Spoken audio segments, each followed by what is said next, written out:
Let us not forget that the white nationalists who mobilized in Charlottesville over the weekend mobilized in defense of a statue of Robert E. Lee that officials in that city want to remove from a public park.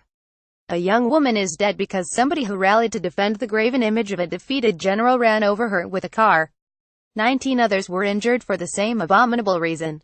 There should be no more debating about whether these monuments that blight the South and even some parts of the country that don't consider themselves South are actually white supremacist monuments. Their defenders have loudly objected to that characterization. But it should be plain now to them and to everybody else that white supremacist monuments is what they were meant to be. White supremacist monuments is what they are, and their celebration of white supremacy is why they must be removed. All those who spoke up to defend Confederate monuments in New Orleans should be ashamed of themselves now. Charlottesville illustrates for them the side that they picked. The side of racism, the side of white nationalism, the side of violence, the side of murder. And, to be sure, it was clear all the time that those statues represented that side, no matter how many so-called respectable people told us otherwise. Over and over black people said, "These things are an offense. They cause us great pain. They were meant to terrorize us, to keep us in our place, to remind us of who's in charge, to mock what was then our forced subservience." But, nah, supporters of the monuments to the White League and Jefferson Davis and P.G.T. Beauregard and Lee wanted to make it an academic exercise. They wanted to talk about slippery slopes and the erasure of history. They wanted to prattle on about how people fighting for the preservation of slavery were not racists and how some of the ones who fought for abolition were. They dared to compare the people wanting these obnoxious monuments removed to the Islamic State even as the monuments were being defended and valorized by America's own terrorist groups.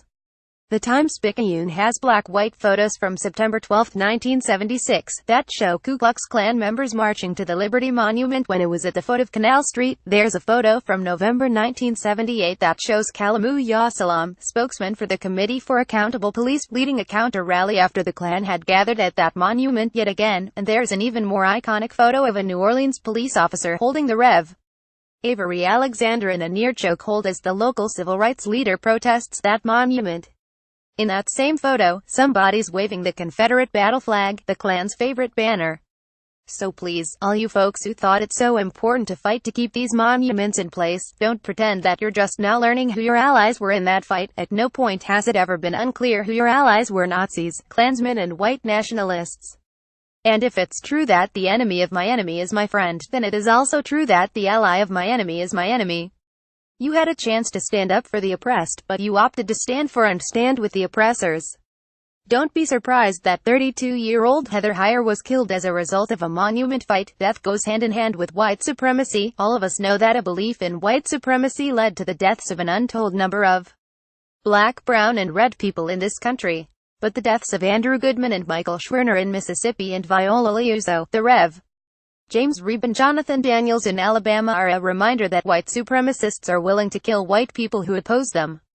The good news is that by rallying on behalf of a Confederate monument and killing somebody in the process, the hordes that descended on Charlottesville are actually hastening the removal of such monuments. "I am taking action to relocate the Confederate statues," Mayor Jim Gray of Lexington, Kentucky, tweeted Saturday. "The tragic events in Charlottesville today have accelerated the announcement I intended to make next week."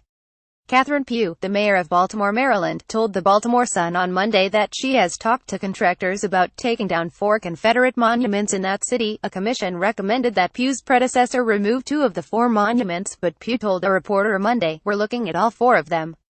Later Monday she released a statement that she had consulted with New Orleans Mayor Mitch Landrieu on how to proceed. After those announcements, a group in Durham, North Carolina, took it upon themselves to pull down a Confederate monument there. And, note before you ask, their sabotage is not equal to a man driving a car into a crowd.